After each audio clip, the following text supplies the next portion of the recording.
ধন্যবাদ।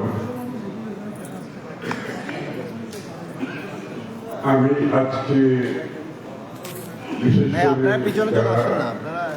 এই উদ্যোগের মাধ্যমে চট্টগ্রাম বিভাগীয় ব্যবসায়িক সংগঠনগুলোকে এখানে সমবেত করেছে, তাদেরকে ধন্যবাদ জানাচ্ছি, কৃতজ্ঞতা প্রকাশ করছি। এই এক্সারসাইজটা আসলে আমরা প্রায় গত 6 মাস ধরে করছি। এর আগে বাংলাদেশের রংপুর, ময়মনসিংহ, সিলেট, রাজশাহী, বরিশাল, ফরিদপুর সহ প্রায় সব বিভাগেই আমরা ব্যবসায়ীদের এই সংগ্রামটা করেছি। চট্টগ্রাম বিভাগ ঘুরছে আজকে, আসলে একটা শুধু ঢাকা বিভাগ বাকি আছে। এই পুরো এক্সারসাইজটার উদ্দেশ্য হচ্ছে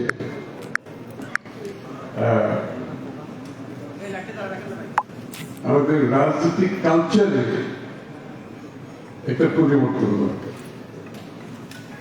ওই সারা একটু বলে গেছে একটুখানি, সে যে সাধারণত ব্যবসায়ীদের রাজনীতিবিদদের কাছে যেতে হয়, অথবা মন্ত্রীর কাছে যেতে হয়, অথবা এমপির কাছে যেতে হবে।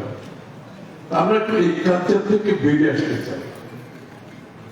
আপনারা আমাদের কাছে না আসে আমরা যাতে আপনাদের কাছে আসতে পারি, এই জন্য এই এক্সারসাইজটা আমরা করছি। যে রাজনীতিবিদদের আপনি, আমরা সবসময় বলি যে জবাবদিহির মধ্যে আনতে হবে রাজনীতিবিদদের, কিন্তু প্রক্রিয়াটা আমরা কোনো সময় ঠিক করি না, খালি বক্তৃতার মধ্যে বলতে থাকি।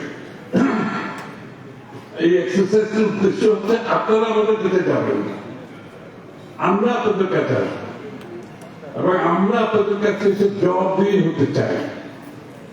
আপনারা খেয়াল করেছেন কিন্তু আমার বক্তব্যের পরে প্রশ্ন উত্তর আছে এখানে, এটাও কিন্তু আমরা অ্যাড করেছি। কারণ রাজনীতিবিদরা সাধারণত এসে বক্তৃতা দিয়ে স্টেজে উঠে বক্তৃতা দিয়ে আবার চলে যায়, যার জন্য আমরা প্রশ্নোত্তর পর্ব রেখেছি। প্রত্যেক ডিভিশনে একই ছিল, এবার হাফিজ আমার প্রশ্নোত্তর পর্ব আছে, যাতে করে যারা বক্তব্য আপনারা দেন নাই তারা যাতে প্রশ্ন করতে পারে। অর্থাৎ রাজনীতিবিদদের জবাবদিহিতার আওতায় আনার যে একটা প্রক্রিয়া, সেটা আমরা চালু করেছি। আমি আরো প্রয়াস করতে চাই। এখন তো আমরা কোনো ক্ষমতাই নেই, আমরা সাধারণভাবে একটা রাজনৈতিক দলের পক্ষ থেকে আপনাদের কথা শুনতে এসেছি, বুঝতে এসেছি, জানতে এসেছি। আমি আপনাদেরকে আশ্বস্ত করতে চাই, যদি আগামী দিনে ক্ষমতায় আমরা যাইও আপনাদের ভোটে, আমরা কিন্তু আবার আপনাদের কাছে ফিরে আসবো, এইভাবেই ফিরে আসবো, আপনাদের খবর শুনতে চাই। অনেকে মনে করুন ক্ষমতায় যাওয়ার পর তো আবার ওই সেই আগের মতো চলবে না, আগের মতো চলবে না। বাংলাদেশের মানুষের প্রত্যাশা, আকাঙ্ক্ষা পরিবর্তন হয়েছে, বাংলাদেশের মানুষের মনোজগতে পরিবর্তন হয়েছে। সুতরাং আগের মতো বাংলাদেশ চলবে না, এটা আমাদের ধারণ করতে হবে, বুঝতে হবে যে আগের মতো বাংলাদেশ চলবে না। জবাবদিহিতার স্বচ্ছতার মাধ্যমে দেশ চলতে হবে এবং রাজনীতিবিদদের জবাবদিহিতার আওতায় আনতে হবে। দ্বিতীয় বিষয়টি যেটা, এটাকে আরো একটু সঠিকভাবে বাস্তবায়নের জন্য যে নীতিমালা, যে চিন্তা আমরা ধারণ করেছি এখন, সেটা হচ্ছে ডেমোক্রেটাইজেশন অফ দি ইকোনমি। আমরা তো রাজনীতি ডেমোক্রেটাইজেশন কথা বলি সবসময়, অর্থাৎ জনগণ ভোট দেবে, ভোট দিয়ে সরকার নির্বাচিত করবে, এটা রাজনীতিক দিক। কিন্তু অর্থনৈতিক দিকে আমরা একটু নতুন ভাবে বলছি যে অর্থনীতিকেও গণতান্ত্রিক করতে হবে। অর্থাৎ অর্থনীতির সুফল, অর্থনীতিতে অংশগ্রহণ বাংলাদেশের প্রত্যেকটি মানুষের অধিকার থাকবে। যে তারা একটা দেশের অর্থনীতি উন্নয়নের সাথে যদি তাদের পার্টিসিপেশন না থাকে, সুযোগ না থাকে, এবং সাথে সাথে সেটার সুফল ওরা যদি না পায়, শুধুমাত্র রাজনীতিকে গণতন্ত্র করার মাধ্যমে গণতন্ত্র প্রতিষ্ঠিত হতে পারে। গণতন্ত্র সত্যিকার প্রতিষ্ঠিত হলে বাংলাদেশের মানুষের অর্থনৈতিক অধিকার আমাদেরকে ফিরিয়ে দিতে হবে। আমরা কোন পৃষ্ঠপোষকতার রাজনীতি বাংলাদেশে দেখতে চাই না। এখানে অনেকে বলেছে আমরা ব্যবসা করে আমাদেরকে একটু আলাদা রাখি।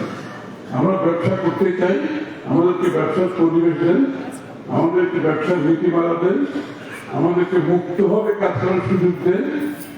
এটাই হচ্ছে উদ্দেশ্য। ডেমোক্রেটাইজেশন অফ ইকোনমির অর্থ হল যে সকলের অধিকার সমুন্নত রাখতে হবে, সুরক্ষা করতে হবে। না এখন এটা করতে গেলে যে বিষয়গুলো অত্যন্ত প্রয়োজন, যে সেকেন্ড বলছে ease of doing business and cost of doing business. এখন আমি তো গণতন্ত্র করলাম, কিন্তু এখন গণতন্ত্রের পরে যে ব্যবসায়ীরা যে তার কাছ থেকে করতে পারবে, এটার জন্য একটা পরিবেশ দরকার। এবং এই পরিবেশটা দিতে হলে আমাকে যে বাংলাদেশি বর্তমানে, আমি দুঃখের সাথে বলছি, Bangladesh is highly regulated country. সুতরাং আমাদের পলিসি হচ্ছে go for serious deregulation. Deregulation আমি ওয়ার্ড ইউজ করতেছি, serious deregulation, liberalisation of the economy. Is of doing a business হলে বাংলাদেশের স্থানটা একদম নিচ্ছে, একদম নিচ্ছে। ইজ অফ ডুইং বিজনেস, কষ্ট ইজ অফ ডুইং বিজনেস না থাকলে কষ্ট অফ ডুইং বিজনেস নিচে থাকতে হবে। একই কথা, একটার সাথে একটা জড়িত। সুতরাং আমরা যেটা করতে চাই যে একটা পারমিশন নেওয়ার জন্য, একটা রেস্টুরেন্ট করার জন্য আমাকে যতটুকু বিভিন্ন জায়গায় যখন আমি ডিভিশনে গিয়েছি, কেউ বলে 19টা পারমিশন লাগে, কেউ বলে 21টা পারমিশন লাগে। আবার এই যে সিল ব্রেকিং এর ব্যাপারে যেটা বলে গেল, পরিবেশে ছাড়পত্রের জন্য তার বিমর্শ হয়। প্রত্যেকটি ব্যবসাতে এই যে ওভার রেগুলেটেড করে রেখেছে, এখান থেকে আমাদেরকে বেরিয়ে আসতে হবে। এবং আমরা চাই এই রেগুলেশনের কিন্তু বেনিফিশিয়ারি একটা গ্রুপ এখানে, যারা দুর্নীতিগ্রস্ত লোক, তাদের জন্য রেগুলেশন ভালো। সাধারণ ব্যবসায়ীর জন্য রেগুলেশন খারাপ বলে কি হবে? যারা দুর্নীতিবাজ ব্যবসায়ী, দুর্নীতিবাজ সরকারি কর্মচারী, সংশ্লিষ্ট ব্যক্তি, তাদের জন্য ওভার রেগুলেশন হচ্ছে খুবই ভালো জিনিস। এটার মাধ্যমে তাদের আয় বাড়ে। আর সত্যিকার ব্যবসায়ীদের আয় না, তাদের কষ্ট করতে। সুতরাং আমরা যেটা করতে চাই, ডিরেগুলেশনের মাধ্যমে এদের কাছ থেকে ক্ষমতা খর্ব করে দেওয়া, অথবা এদের কাছ থেকে ক্ষমতা বের করে নিয়ে আসে। আমি একটা এক্সাম্পল দিই।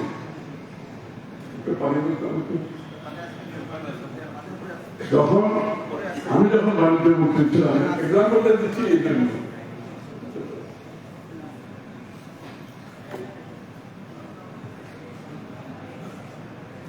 এক্সাম্পলটা এই জন্য দিচ্ছি যে বোঝার সহজে বোঝার জন্য আমরা ডিরেগুলেশনের মতো আমি কি বুঝাচ্ছি।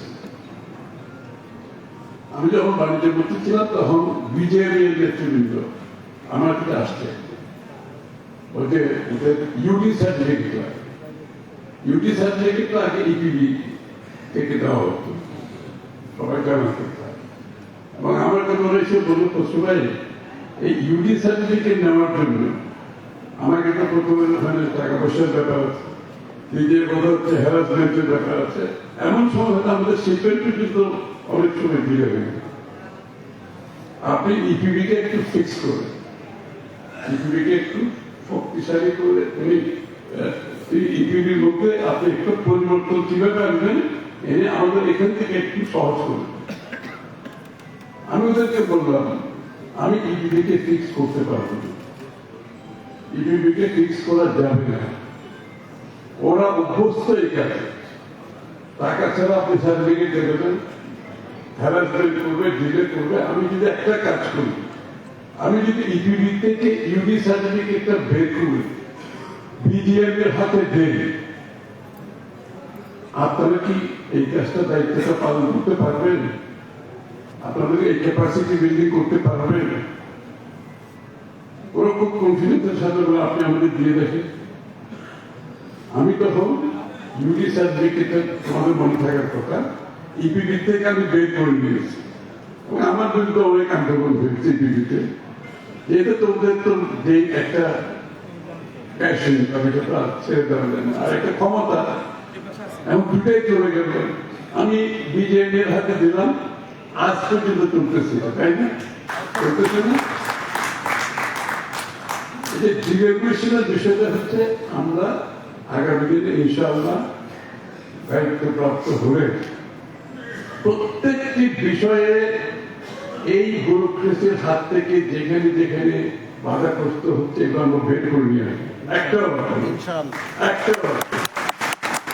আমি খালি ব্যবসায়িক প্রতিষ্ঠানগুলোকে বলবো আপনারা ক্যাপাসিটি বিল্ডিং করুন, যাতে সরকারের অনেকগুলো দায়িত্ব আমরা আপনাদের হাতে তুলে দিতে পারি।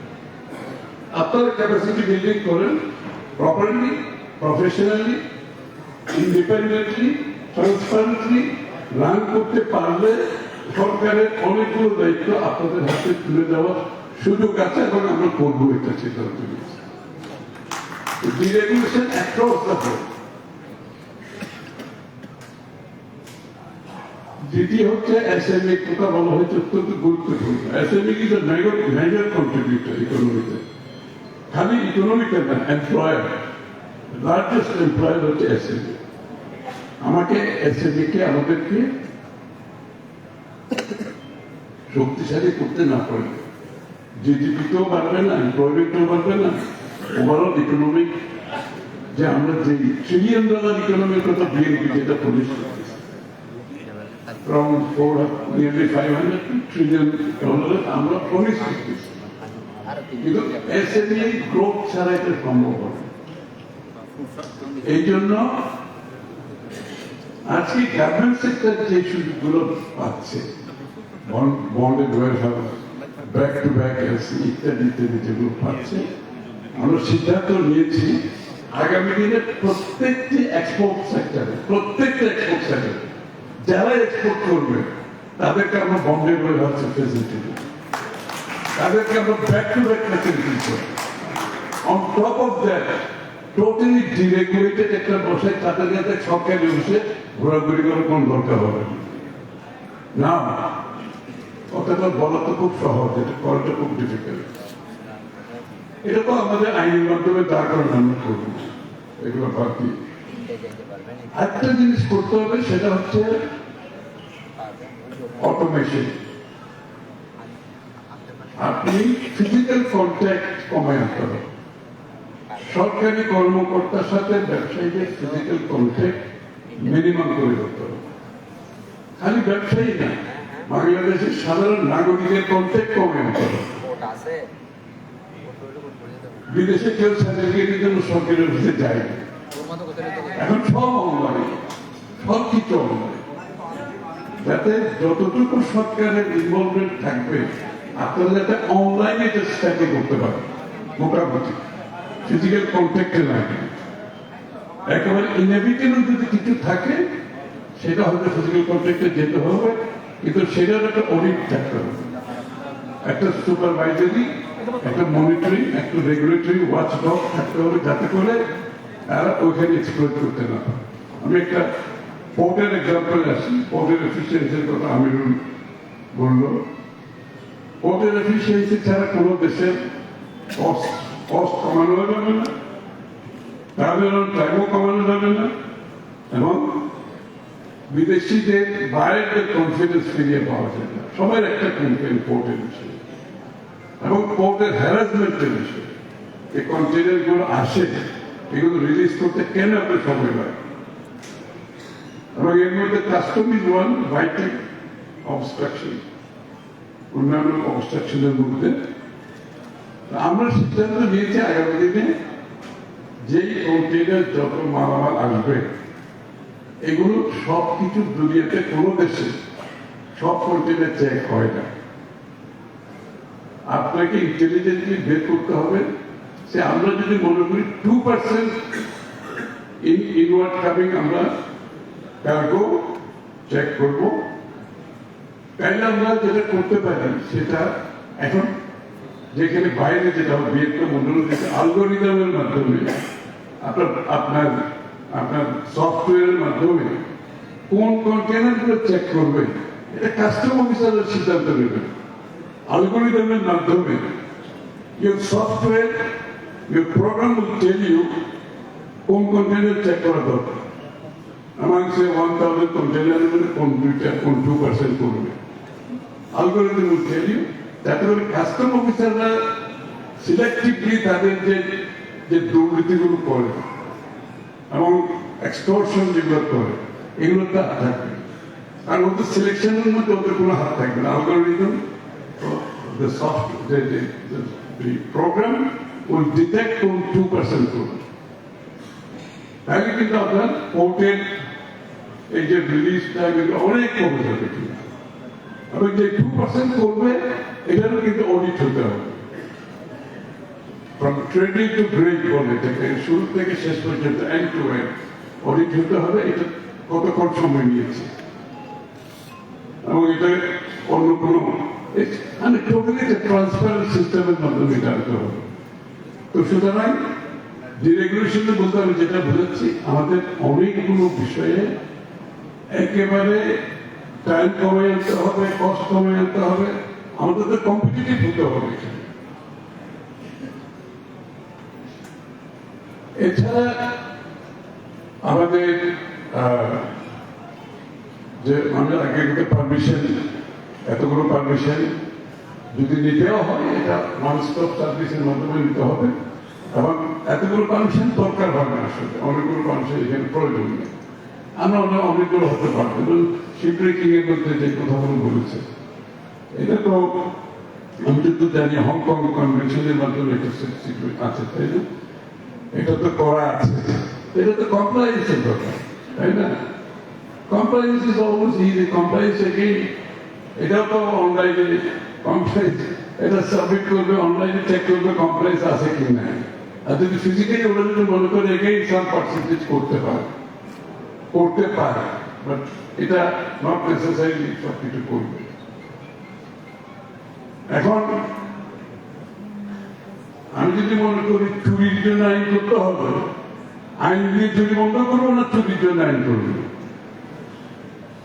সিস্টেম দিয়ে চুরি বন্ধ করবো না কি চুরি বন্ধ করার জন্য সিস্টেম করবো? এখন বাংলাদেশে উল্টাটা চলতেছে, মানে আপনাকে ধরে নিচ্ছে আপনি চোর, তারপরে তার উপর ভিত্তি করে আপনাকে এখন আইন বানানো হচ্ছে। এই কনসেপ্ট থেকে বেরিয়ে আসতে হবে। সরকারের ক্ষমতা বাড়ায় কোন দেশের, গণতান্ত্রিক দেশের জন্য ভালো কিছু।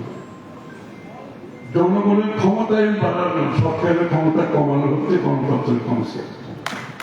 This is the concept of democracy. সুতরাং উইল ইনশাআল্লাহ এনশিওর দিস। আমি জানি এখানে অনেক, it's not an easy decision, it's not an easy execution করতে, বাট আই ক্যান এনশিওর যেটা আমি ইউডিতে যেটা করেছি, আমার বিরুদ্ধে প্রাইম মিনিস্টার অফিসে পর্যন্ত ওরা কমপ্লেন করেছে ইউডির জন্য, বাট উই ওয়েন্ট অ্যাহেড, আমরা তো স্টপ করি নাই। আমি আপনাদেরকে আশ্বস্ত করছি আমরা স্টপ করবো না, যে কথাগুলো আমি বলছি এগুলো সব বাস্তবায়ন করবো ইনশাআল্লাহ।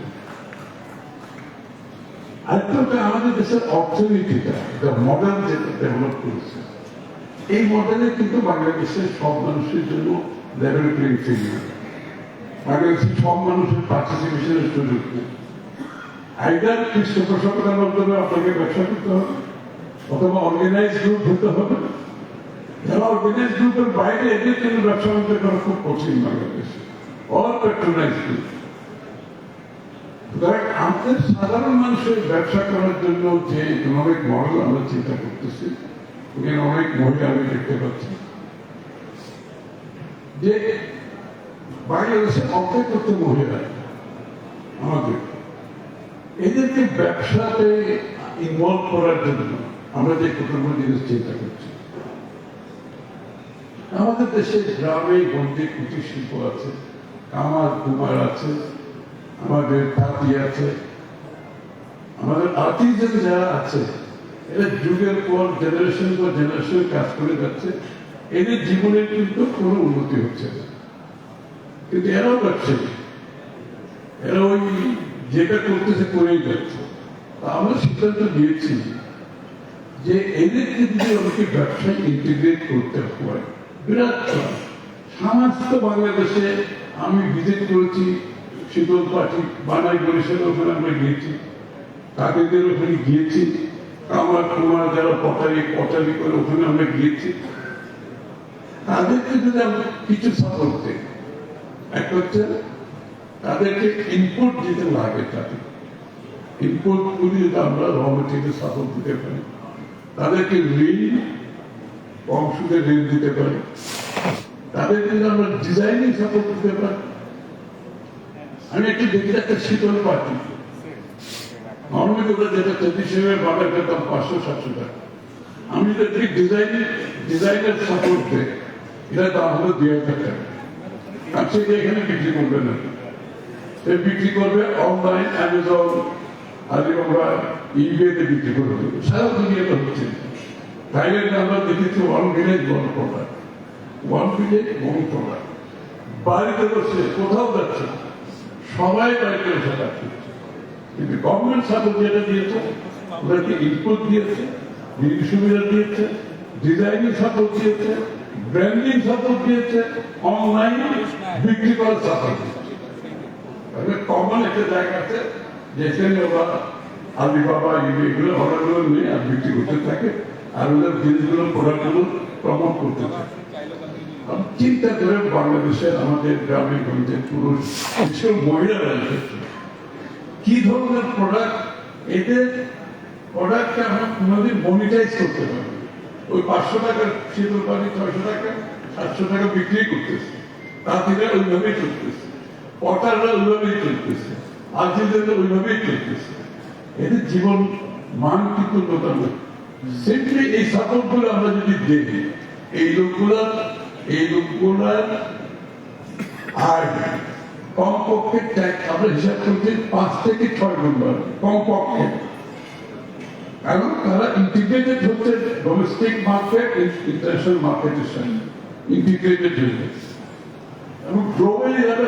এটা আমাদের কি হবে, এটা এক্সপোর্টের কথা বলছে, এটা তো এক্সপোর্টের একটা বিশাল সংযোজন, বিরাট সংযোজন, এবং ফরেন কারেন্সি আছে, আমার রিজার্ভে হেল্প করবে। ওরা এমপ্লয়মেন্ট এখন যদি 5 জন কাজ করে, ও 10 জন এমপ্লয় করতে পারবে। রুরাল বাংলাদেশে কেউ মাইগ্রেট করে ঢাকা থেকে আসার দরকার, যাদের জায়গা থেকে কাজ করতে পারে। এবং এই সাপোর্টটা দেওয়ার আমরা সিদ্ধান্ত নিয়েছি। এটা ডেলিভার করা খুব কঠিন, এই জন্য আমরা এটার উপর রিসার্চ করে দেখছি কিভাবে ডেলিভার, ব্যাংকক থাইল্যান্ড ওগুলো কিভাবে ডেলিভার করছে। এরা ডেলিভার করছে থ্রু পার্টনারশিপ। গভর্নমেন্ট এই কাজটা একা করার গভর্নমেন্টের কোনো ক্যাপাসিটি, গভর্নমেন্ট পলিসি সাপোর্ট দিতে পারবে, সব দিতে পারবে, ফান্ডিং করতে পারবে। তখন আমরা দেখলাম প্রাইভেট সেক্টরের সাথে গভর্নমেন্ট অ্যান্ড প্রাইভেট সেক্টরের পার্টনারশিপে আমরা যাবো। গভর্নমেন্ট প্রাইভেট সেক্টরে কোন কোন ক্ষেত্রে এনজিও পার্টনারশিপ, আমরা এর মধ্যে অনেকগুলো এনজিওর সাথে কথা বলেছি, সভা করেছি। ব্র্যাকের মতো ভেরি ইন্টারেস্টেড, ব্র্যাকের সবাই ইনভেস্ট, ওরা বলছে কোনোদিন কোনো গভর্নমেন্ট বাংলাদেশে আমাদের সাথে পার্টনারশিপে যাওয়ার কথা বলেনি। এই প্রথম আপনারা আমাদেরকে দেখেছেন, উই আর সো গ্রেটফুল এবং will be happy to work. কারণ এখানে ডেলিভারি করতে হবে আমাকে গ্রামে গঞ্জে সব জায়গায়। গভর্নমেন্ট পলিসি সাপোর্ট আরো সাপোর্ট দিতে পারে, কিন্তু এটা ডেলিভার করতে গেলে আমি প্রাইভেট সেক্টর সাপোর্ট রাখবে, এনজিওকে সাপোর্ট রাখবে, ভালো ভালো এনজিও যারা আছে সাপোর্ট দিচ্ছে। এবং এটা বিশাল একটা এমপ্লয়মেন্ট, ফরেন কারেন্সি, এবং আমাদের $1 ট্রিলিয়ন যে জিডিপির কথা আমরা বলছি একটা বড় কন্ট্রিবিউশন। আরেকটা হচ্ছে বাংলাদেশের আগামী ইকোনমিতে আমরা যদি টেকনোলজি এআইতে যদি ভালো করতে না পারি, ইকোনমি কিন্তু গ্রো করবে। এগুলো কিন্তু এখন ইন্টাররিলেটেড। ব্যবসা বাণিজ্য, টেকনোলজি, এআই এবং এগ্রিকালচারে যদি আপনি জানেন এআই চলে আসছে, লেখাপড়াতে এআই চলে আসছে, সব জায়গায় চলে আসছে, টেকনোলজি চলে আসছে। আমাদের যেটা প্ল্যান এখন আমরা করেছি, আমাদের টেক গ্রুপ কাজ করতেছে, যে টকিং টু মাইক্রোসফট থেকে অ্যামাজন থেকে সবাই সাথে আমাদের একটা গ্রুপ কাজ করতেছে। আমরা বাংলাদেশে চাই প্রত্যেকটি এরিয়াতে, প্রত্যেকটি এলাকাতে কল সেন্টার করার জন্য, call centre, data centre, chat, এগুলোর মাধ্যমে আমাদের ইয়াং ছেলেমেয়েরা যারা এখন মেট্রিক IABA পাস করেছে, এটা কিন্তু most unemployed people. IABA metric যারা পাস করেছে এরা ম্যাক্সিমাম আনএমপ্লয়েড। সাধারণ যারা আনস্কিল জব করে ওদের অনেক কিছু আছে, ফ্যাক্টরিতে আছে, এদের সকলকে আমরা এখানে চাকরি দিতে পারি। কিছু দরকার নেই, 6 মাস 1 বছর ট্রেনিং। এগুলো আমরা অলরেডি গুগল যারা যারা রিলেটেড আছে, গুগল ইঞ্জিনিয়ার হতে 1 বছরের মতো লাগে, আপনি যদি ট্রেনিং আমরা দিতে পারি। আমরা স্কিল সেন্টার করছি প্রত্যেক ডিস্ট্রিক্টে। স্কিল সেন্টারের মাধ্যমে স্কিল ডেভেলপমেন্ট করে সবাই যাতে চাকরিতে ঢুকতে পারে। এবং স্কিল সেন্টার বাংলাদেশের ফ্যাক্টরিগুলোতে যারা এখানে আছে, তারা অনেকে বাইরে থেকে মিড লেভেলের লোক আনতেছে, প্র্যাকটিক্যাল লোক আনতেছে। অথচ বাংলাদেশে আমরা স্কিল ডেভেলপমেন্ট করে আমাদের লোক হিউম্যান রিসোর্স ডেভেলপমেন্ট করতে পারি। এইখানে আমাদের একটা বড় প্রোগ্রাম আছে। আমাদের যারা বিদেশে চাকরি করছে, আমাদের একদম নিম্নমানের চাকরি করছে সবাই, আমরা এদেরকে স্কিল ডেভেলপমেন্ট করলে আমাদের রেমিটেন্স যেটা আছে, রেমিটেন্স ইজিলি আমরা 25 বিলিয়ন থেকে 50-100 বিলিয়ন নেওয়া, শুধু স্কিল ডেভেলপমেন্টের মাধ্যমে যদি আমাদের 3-4-5 গুণ স্যালারি হয়, আমাদের অনেক রেমিটেন্স আছে। সুতরাং অ্যাক্রস দ্য বোর্ড আমাদের গ্রামে গঞ্জে রুরাল বাংলাদেশে যারা আছে, আমাদের শিক্ষিত ছেলে মেয়েরা যারা আছে, আমাদের ছোট SME যারা বিভিন্ন লেভেলে আছে, সবার জন্য আমাদের প্যাকেজের সাপোর্ট গুলো আছে। এখানে ফাইন্যান্সিং এর একটা বড় ইস্যু আছে। আপনি $1 ট্রিলিয়ন ইকোনমির কথা বলছেন, টাকাটা আসবে করতে, where is the financing coming from? আমরা কিন্তু এইবার একটা হোলিস্টিক অ্যাপ্রোচ দিচ্ছি ইকোনমিকে। নর্মালি বাংলাদেশ ইকোনমিকে প্রিভিয়াসলি সত্যি কথা বলতে কি পলিসি হয়েছে পিস মিল, এখানে একটা ওখানে একটা, বাট হোলিস্টিক্যালি সবকিছু নিয়ে কোনো পলিসি করা হয়নি। এই জন্য আমরা একটু এত বড় বড় কথা বলতেছি, $1 ট্রিলিয়ন ইকোনমি, এমপ্লয়মেন্ট, তারা আবার টাকা কোথায়, পয়সা দেয়। হাই স্কিল আমাদের হচ্ছে কি ক্যাপিটাল মার্কেট, বাংলাদেশের ক্যাপিটাল মার্কেট ধ্বংস হয়ে গেছে এক কথায় বলতে গেলে, ক্যাপিটাল মার্কেট। এবং আমেরিকার যত উন্নত দেশ দেখবেন ক্যাপিটাল মার্কেটের সাথে দেশের growth, development, investment directly related. American market cap এবং American GDP, American market capital American জিডিপির দ্বিগুণ। ভারতের মার্কেট ক্যাপিটাল, ভারতের জিডিপি 60-70%। বাংলাদেশের মার্কেট ক্যাপিটাল এবং আমাদের জিডিপি হচ্ছে 4-5%। আই এম সারপ্রাইজ যে এত ছোট ক্যাপিটাল মার্কেট দিয়ে আমরা যে যতটুকু করতে পেরেছি, আই এম ভেরি সারপ্রাইজ। কিন্তু ক্ষতি হয়েছে, আপনারা সবাই হাই স্ট্রিট ব্যাংকে লোন দিয়েছে। High street banks are not suppose to do long term thing. Short term deposit ব্যাংকাররা আছে, short term deposit long term lending করেছে, which is a mismatch, wrong idea. আপনাকে ক্যাপিটাল মার্কেট ডেভেলপ ছাড়া আমরা যে ধরনের ইকোনমির কথা বলতেছি, যে জায়গায় যেতে চাচ্ছি সেখানে যেতে পারবো না। এই জন্য আমাদের ক্যাপিটাল মার্কেটের কাজ আমরা শুরু করেছি। আমরা গ্লোবাল যারা ফান্ড ম্যানেজার ওদের সাথে কথা বলছি, ওয়াল স্ট্রিট, রেগুলেশন গুলো দেখছি, প্রোডাক্ট গুলো দেখছি, তাহলে ইকুইটি না, এখানে বন্ড থেকে শুরু করে যে প্রোডাক্ট গুলো আছে এগুলো দেখছি। আমাদের কোম্পানি গুলো 100% ইন্টারেস্ট দিয়ে আপনি কিভাবে একটা ফ্যাক্টরি বাইরে করবেন, ইন্ডাস্ট্রি বাইরে করবেন, এটা সম্ভব না। অথচ আপনি যদি বন্ড ইস্যু করেন, এখন গ্লোবাল বন্ডে বাংলাদেশ যদি যেতে চায়, গভর্নমেন্ট যদি যেতে চায় 6-7% আপনি বন্ড ইস্যু করতে পারেন। কোম্পানিগুলো বন্ডে যেতে পারে, ইকুইটিতে যেতে পারে, কিন্তু ক্যাপিটাল মার্কেট ওইরকম হয় সেখানে কনফিডেন্স পায়। এবং বাংলাদেশ হচ্ছে এখন ফ্রন্টিয়ার মার্কেট, আমাদের ক্যাপিটাল হচ্ছে ফ্রন্টিয়ার মার্কেট, অর্থাৎ একদম পিছিয়ে। ফ্রন্টিয়ার মার্কেটে গ্লোবাল ফান্ড হচ্ছে 5 থেকে 6 বিলিয়ন 7 বিলিয়ন। আমরা যদি গ্রাজুয়েট ইমার্জিং মার্কেটে দেখি, not develop emerging market, trillions of dollar বসে আছে সারা দুনিয়াতে, ফান্ড নিয়ে বসে আছে। শুধুমাত্র আমরা ইমার্জিং মার্কেট যদি ঢুকতে পারি, এবং আমরা কিন্তু ফান্ড ম্যানেজারের সাথে কথা বলছি, তারা বাংলাদেশে আসতে চাচ্ছে। বাংলাদেশি অরিজিন ফান্ড ম্যানেজার আছে, আমাদের লোকজন আছে যারা বাংলাদেশে অরিজিন, এক একজন 15 বিলিয়ন 30 বিলিয়ন ম্যানেজ করতেছে, অলরেডি করতেছে। ওরা বলছে খুচরো অপরচুনিটি, আপনার রিফর্ম করেন, ক্যাপিটাল মার্কেটে ক্রেডিবিলিটিটা আনেন, আমরা তো আমাদের দেশে আনতে চাই। ওরা চায়নাতে গিয়ে ইনভেস্ট করতেছে বিলিয়ন ডলার, আমাদের অরিজিন বাংলাদেশ। চায়নাতে গিয়ে বিলিয়ন ডলার ইনভেস্ট করতেছে আপনার ইয়েতে, কি বলে, কল সেন্টারে, অথচ আমাদের দেশে আসছে না। সো ক্যাপিটাল মার্কেট ডেভেলপমেন্ট ছাড়া আপনি ট্রিলিয়ন ডলার ইকোনমি আমরা করতে পারবো না। So we have a big plan for capital market. আমরা সিরিয়াস রিফর্ম আনবো, এসএসসিতে security and exchange commission proper লোকজন থাকতে হবে যে ক্যাপিটাল মার্কেট বুঝে, বাংলাদেশটা গ্লোবাল ক্যাপিটাল মার্কেট বুঝে, গ্লোবাল ফান্ড ম্যানেজার যারা ডিল করতে পারবে। উইল অ্যাপয়েন্ট সাচ পিপল ইনশাআল্লাহ আগামী দিনে। We are talking to people, তারা আসবে, তারা জয়েন করবে ইনশাআল্লাহ ক্যাপিটাল মার্কেট।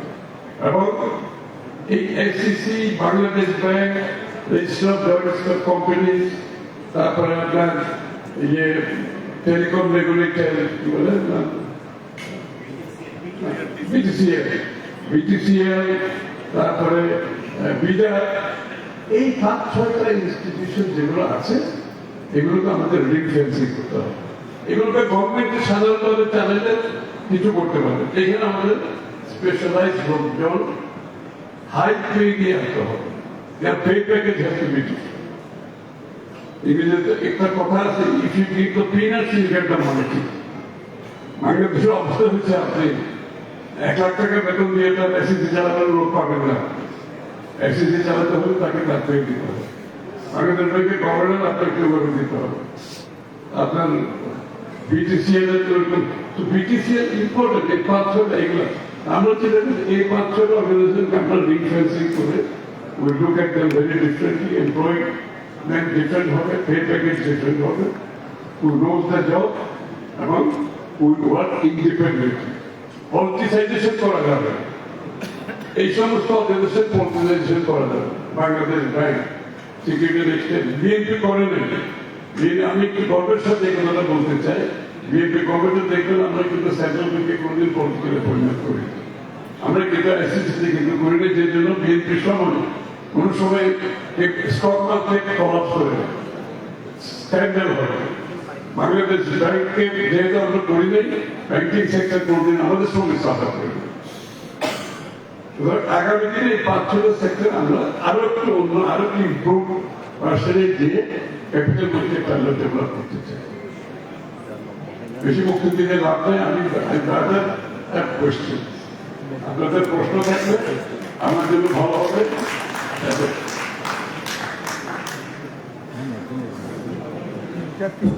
বক্তব্য শেষ হবে না, অনেক চলতে থাকবে। এটা বেশিক্ষণ না করে বলতে, আপনাদের স্পেসিফিক প্রশ্ন থাকলে আমি উত্তর দিতে আমি আগেই বলেছি। আমি আসছি অনেকে আপনাদের কথা শোনার জন্য, আপনাদের সমস্যা জানার জন্য। জি, অসংখ্য ধন্যবাদ মাননীয় প্রধান অতিথি জনাব আমির কাসেম চৌধুরী। আমরা সম্মানিত অতিথিবৃন্দ যারা আছেন তাদের কাছ থেকে প্রশ্ন গ্রহণ করবেন। যে আমি প্রথম ওই মহিলাদের শুরু হইতে হবে। মহিলাদের লেডিস ফার্স্ট। Start with এক সেকেন্ড।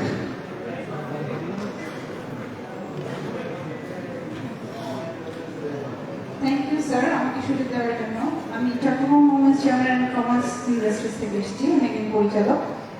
আমি স্যার আপনার প্রতিটা বক্তব্য শুনছিলাম এবং সবাই যারা এখানে এসেছেন সবাই বক্তব্যে একটা বিষয় পয়েন্ট আউট করেছেন বারবার, সেটা হচ্ছে এসএমই ফ্যাক্টর নিয়ে। তো এসএমই কে গুরুত্বপূর্ণ আমরা সবাই বলছি মনে করি এবং সেটার জোরদার দিয়ে আমরা কাজ করতে যাচ্ছি। স্যার আমার আপনার কাছে প্রশ্ন, এসএমই কে গুরুত্ব দিয়ে এসএমই কে একদম মেইন স্ট্রিমে বিজনেসের সাথে যুক্ত করার জন্য আপনাদের সঠিক কোনো রোড ম্যাপ আছে কিনা, এটা হচ্ছে আমার এক নম্বর প্রশ্ন। কি বলবো? স্যার এইটার রোড ম্যাপটা সঠিকভাবে আমরা এতদিন ধরে আসলে যারা বলে আসছেন আমরা পাইনি। এই রোড ম্যাপটা আমাদেরকে কিভাবে একজন নারী উদ্যোক্তা হিসেবে আমাদেরকে তৈরি করতে সাহায্য করবে, এই জিনিসটা আমরা সুনির্দিষ্টভাবে চাই। এবং আরেকটা প্রশ্ন স্যার আমার সাথে, সেটা হচ্ছে আমাদের এডুকেশন সিস্টেমের মধ্যে আমাদের স্কিল ডেভেলপমেন্টের বিষয়গুলো, নারী উদ্যোক্তা বা সব উদ্যোক্তা তৈরির যে বিষয়গুলো, সেগুলোকে যুক্ত করার কোনো প্ল্যান আছে কিনা? ধন্যবাদ স্যার। স্যার আমাদের এডুকেশন সিস্টেমের মধ্যে আমাদেরকে উদ্যোক্তা তৈরি করার জন্য এবং স্কিল ডেভেলপমেন্টের বিষয়গুলো আমাদেরকে অন্তর্ভুক্তি করার জন্য কোনো ধরনের রোডম্যাপ আছে কিনা বা কোনো ধরনের প্ল্যানিং আছে কিনা, স্যারের কাছে এই প্রশ্নগুলো। অবশ্যই, থ্যাংক ইউ। আমি তো বলেছি স্কিল ডেভেলপমেন্ট সেন্টার কথা বলেছি, এবং স্কিল ডেভেলপমেন্টের মধ্যে আমাদের প্রতিটি অঞ্চলে স্কিল ডেভেলপমেন্ট সেন্টার হবে। বাংলাদেশে কিন্তু স্কিল ডেভেলপমেন্টের বিল্ডিং গুলো আছে, কিন্তু বিল্ডিং এর মধ্যে কিছু কাজ আছে। আমরা নতুন কোনো বিল্ডিং করবো না, আমরা ওই বিল্ডিং এর মধ্যে স্কিল ডেভেলপমেন্ট করার জন্য আমরা অলরেডি বাংলাদেশের সেন্ট্রালি এবং বাইরে থেকে যারা সার্টিফিকেশনের একটা ব্যাপার আছে, এখানে স্কিল ডেভেলপমেন্টের সাথে সার্টিফিকেশনের একটা ব্যাপার আছে, যাতে করে ওই সার্টিফিকেট দিয়ে আপনি দেশেও চাকরি করতে পারবেন, বাইরে করতে পারবেন, আর ব্যবসার জন্য আপনি এটা ইউজ করতে পারবেন। আপনি যদি স্কিল হন কোনো সেক্টরে, আপনাকে যদি ব্যাংক সাপোর্ট দেয়, সার্টিফিকেশনটা খুব ইম্পর্টেন্ট। আমরা চাই যে স্কিল ডেভেলপমেন্ট সাথে সাথে সার্টিফিকেশনটা যাতে আমরা ডেভেলপ করতে পারি, এবং সার্টিফিকেশন থাকলে সুবিধা হবে, চাকরিতেও সুবিধা হবে। আপনি ব্যাংকে অ্যাপ্লাই করলেও আপনি যে স্কিল যেটা সেক্টরে, ওটাও কিন্তু আপনার জন্য হেল্প করবে, এবং মহিলাদের জন্য অগ্রাধিকার অলওয়েজ। আসসালামু আলাইকুম, আমি সালেম ওয়ান, আমি divisional editor Times of Bangladesh. আমি দুটো বিষয় জানার জন্য, সেক্ষেত্রে আপনি বলছেন যে কাজ চলছে অনলি 2% কন্টেনার ট্যাগ করা হবে, এটা কি একটা ডিসিশন নাকি আপনি 2% কি সিম্বলিক বলেছেন? এটা একটা। আর একটা হচ্ছে আমাদের মিরেশ্বরের যে ইকোনমিক জোন আছে, এখন নানাভাবে এ সরকারও বলছে এবং বিভিন্ন জায়গা থেকে দাবি উঠছে যে তাদেরকে বরাদ্দ দেওয়া হয়েছে, এই বরাদ্দটা রিভিউ করার জন্য, বিশেষ করে ফরেন ইনভেস্টরদের দ্বারা বিভিন্ন দেশের এগেনস্টে যেসব জমি এবং ভূমি বরাদ্দ হয়েছে, সেটি কি আপনারা ক্ষমতাকে রিভিউ করবেন কিনা, এই দুইটা বিষয়। মিরেশ্বরের ইকোনমিক জোনের দ্বারা এখানে অনেকগুলো বিভিন্ন বিদেশি দেশ এবং বিভিন্ন সংস্থাকে জমি বরাদ্দ দেওয়া হয়েছে, এটা কি রিভিউ করা হবে কিনা? আর কি জন্য না, সেটা করা হবে কিনা, যদি কোনো রকম কোনো ইলিজিবিলিটি হয় কিনা, কোনো রকম কোনো ভুল হয়েছে কিনা অথবা অনিয়ম হয়েছে কিনা, সে কারণে আপনার যে 2% কন্টেনারটা করবেন বলছেন, আপনি এটাকে আপনি 2% কি সিম্বলিক বলেছেন নাকি না এটা একদম ফিক্সড একটা ডিসিশন? শুনেন, ধন্যবাদ। এখানে একটা অথরিটি আছে, অথরিটি যে জায়গাগুলো স্যাংশন করবে একটা কন্ডিশন আছে। এই জায়গাটা আপনি কোথায় ব্যবহার করবেন, কতদিনে ব্যবহার করবেন, আপনার এমপ্লয়মেন্ট কি হবে, আপনি এটা ফিল আপ করে জায়গা নিচ্ছেন। আপনি যদি ফুলফিল না করেন, এটা ক্যান্সেল হবে, দেশি হোক বিদেশি হোক, কিছু আসা যায় না। এটা যে কোনো একটা অ্যালটমেন্টের সাথে কিছু কন্ডিশন আছে, যারা নিয়েছে যারা যদি ওটা ফুলফিল না করলে ক্যান্সেল হয়ে যাবে, সেটা কার জায়গা সেটা দেখার কোনো প্রয়োজন নেই। আর যদি ফুলফিল করে সে কন্টিনিউ করবে তার ব্যবসা, অসুবিধা নেই। আর 2% হচ্ছে এগুলো যেগুলো আসবে, এগুলো একটা আপনাকে তো একটা স্যাম্পল টেস্ট করতেই হবে সবসময়। কোনো যেগুলো জায়গায় এটা 2% একটা আইডিয়া আমি দিলাম যে ফর এক্সাম্পল আমরা যদি 2% ডিসাইড করি, 2% কন্টেইনার অর কার্গো আপনি ইয়ের মধ্যে যাবে, কাস্টমসের চেকের মধ্যে যাবে। আমি খন্দকার বেলায় হোসেন, আমি প্রাক্তন পরিচালক বিজয় নিয়ে, আর এখন sick industry and active policy নিয়ে কাজ করছে এবং ব্যাংকিং। তো যেহেতু আছে এখানে বিশাল ব্যবসায়িক সমাজ, আপনি আপনার বক্তব্য শুরুতে জবাবদিহিতা শব্দটা দিয়ে শুরু করেছেন, সেটা আমি আন্তরিকভাবে খুব খুশি। তো আমার প্রশ্ন হলো এই জায়গায়, ব্যবসায়ীদের সাথে ব্যাংকের একটা সম্পর্ক আছে। ব্যবসায়ীদের দুর্দশিতা বা অদক্ষতা বা যে কোনো অ্যাক্সিডেন্ট একটা ভুল হতেই পারে, সুতরাং প্রত্যেকের ভুলের জন্য তার শাস্তি পাওয়া উচিত বা এটা ঠিক।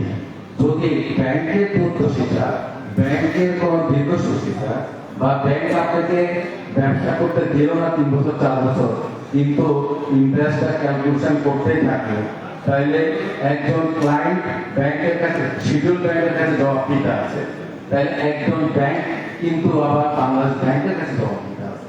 বাট আই এম কনফিউজ যে বাংলাদেশ ব্যাংক জবাবদিহিতা কার কাছে আছে। কারণ আমি খুব সম্প্রতি একটা প্রশ্ন করে কিন্তু চ্যালেঞ্জ করেছি, আমি একটু সর্বোচ্চ বেস্ট ব্যাংকের এমডির সাথে মুখোমুখি করতে চাই। আমি যারা বিআরপির ছাত্ররা বাংলাদেশ ব্যাংকে করেন তাদের সাথে মুখোমুখি করতে চাই, কারণ অনেক বিজনেসম্যান বিভিন্ন ভয়ে আসলে কথা বলতে চান না বা সুযোগ পায় না। তো আপনি যে জবাবদিহিতা দিয়ে আপনার বক্তব্য শুরু করেছেন, আপনারা যদি ইনশাল্লাহ দায়িত্ব চান, আমি চাচ্ছি প্রফেশনাল, যদি নন প্রফেশনাল ব্যাংকারদের ধরে যদি আমার কোনো ব্যবসায়ী সমাজ ক্ষতিগ্রস্ত হয়, কারণ আমরা দেখি ঋণ খেলাপি হয় ব্যবসায়ী, ঠিক আছে, অপমান হয় ব্যবসায়ী, মামলা হয় ব্যবসায়ী, ব্যাংকার এবং বাংলাদেশ ব্যাংকের কোনো কর্মকর্তা আমরা আজ পর্যন্ত দেখিনি। বুঝতে পেরেছি। আপনাকে ধন্যবাদ। আমি একটু দিয়েছেন, ভালো প্রশ্ন করছেন। আমি একটু, আপনি একটু বসেন, এরপর আপনার কোনো কিছু প্রশ্ন নেবেন। এটা আমি একটু আগে বললাম যে বাংলাদেশের প্রতিষ্ঠানগুলো, এই যে আপনি যে কথাটা বললেন, এখানে অ্যাকাউন্টেবিলিটি আছে, হ্যাঁ, জবাব দিতে লাগছে। কেন জানেন? বাংলাদেশ ব্যাংক পারফর্ম করে না। বাংলাদেশ পারফর্ম নির্দেশিত ভাবে কাজ করেছে, সরকারের নির্দেশে বাংলাদেশ ব্যাংক কাজ করেছে। প্রাইম মিনিস্টার অধীন বলেছে, তারপরে ফাইন্যান্স মিনিস্টার অধীন বলেছে, তারপরে সরকারের মানে কি বলে, মানে ক্ষমতা দেওয়ার কোন নেতা বলেছে। তো বাংলাদেশ ব্যাংকের গভর্নর তো অটোনোমাস বোর্ড হিসেবে, ইন্ডিপেন্ডেন্ট বোর্ড হিসেবে কাজ করবে। এক নম্বর, আমরা চাই প্রত্যেকটি প্রতিষ্ঠান রান ইন্ডিপেন্ডেন্টলি, নন পলিটিক্যালি, প্রফেশনালি, তাইলে সবাই জবাবদিহিতার মধ্যে আছে। তাই যেই সমস্যাগুলো হয়েছে বাংলাদেশে গত 15 বছরে, 17 বছরে, এগুলো হওয়ার কোনো কারণ নেই। বাংলাদেশ ব্যাংক ইন্ডিপেন্ডেন্টলি পারফর্ম করে এবং তারা যদি যে ব্যাংকিং সেক্টরের উপর তাদের ওয়াচডগ যে কাজটা করতে পারে এবং তারাও সাবধান থাকবে, ব্যাংকও সাবধান, বাংলাদেশ ব্যাংক এবং ক্লায়েন্টও জানতে তাকে আইন মেনে চলতে হবে। ওই ক্যাশ টাকা নিয়ে নিয়ে বিদেশে পাঠানোর যে একটা সুযোগ, এটা তো থাকার কোনো কারণ ছিল না।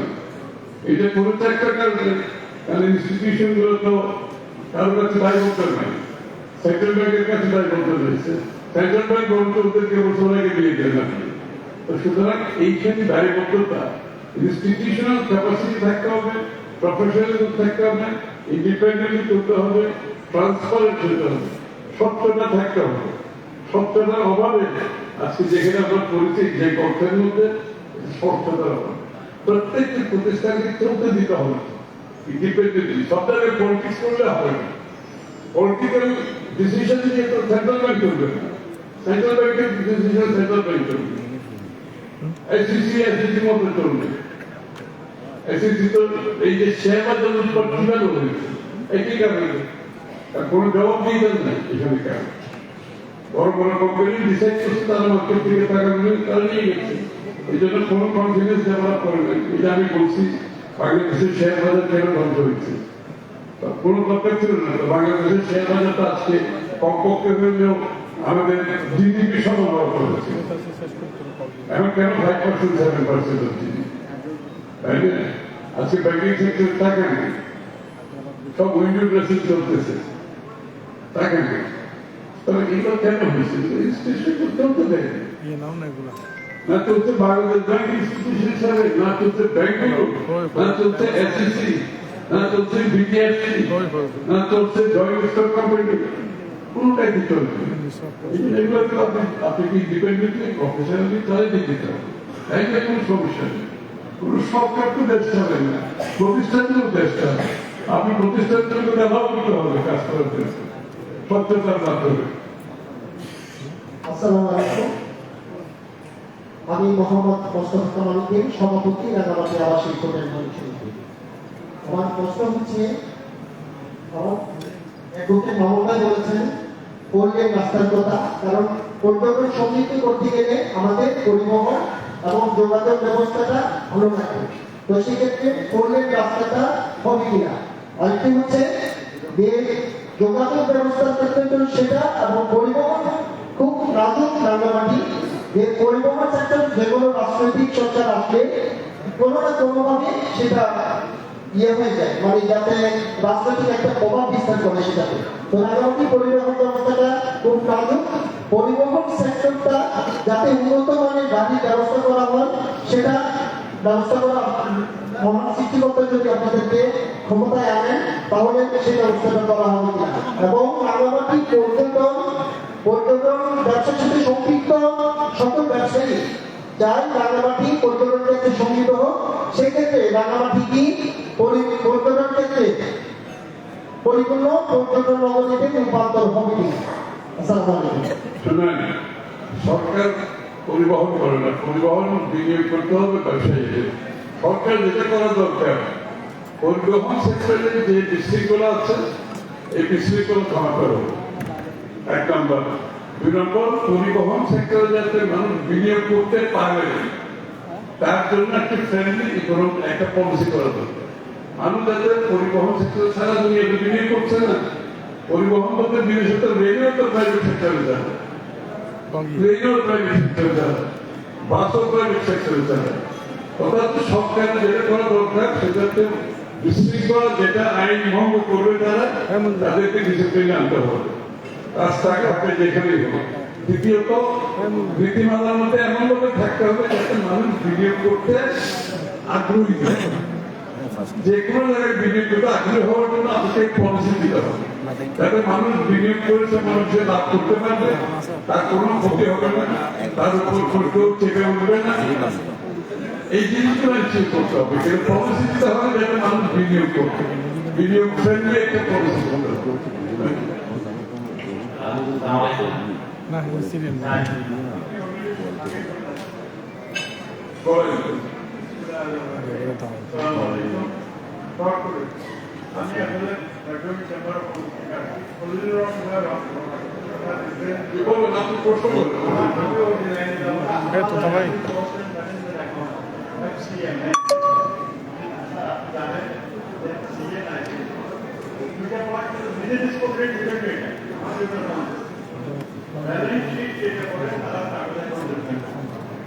আপনি মাইক্রোফোনটা কাছে তারা পোস্টমর্টম করে রাত শেষ হওয়ার পর এটা ঠিক আছে ফলস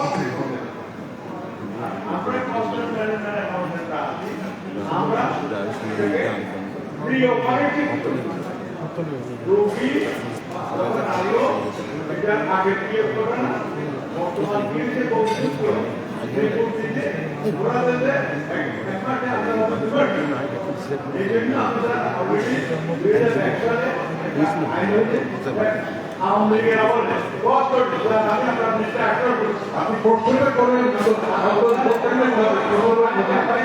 সবাই খিদে পেয়েছে জনগণের, আপনি প্রশ্নটা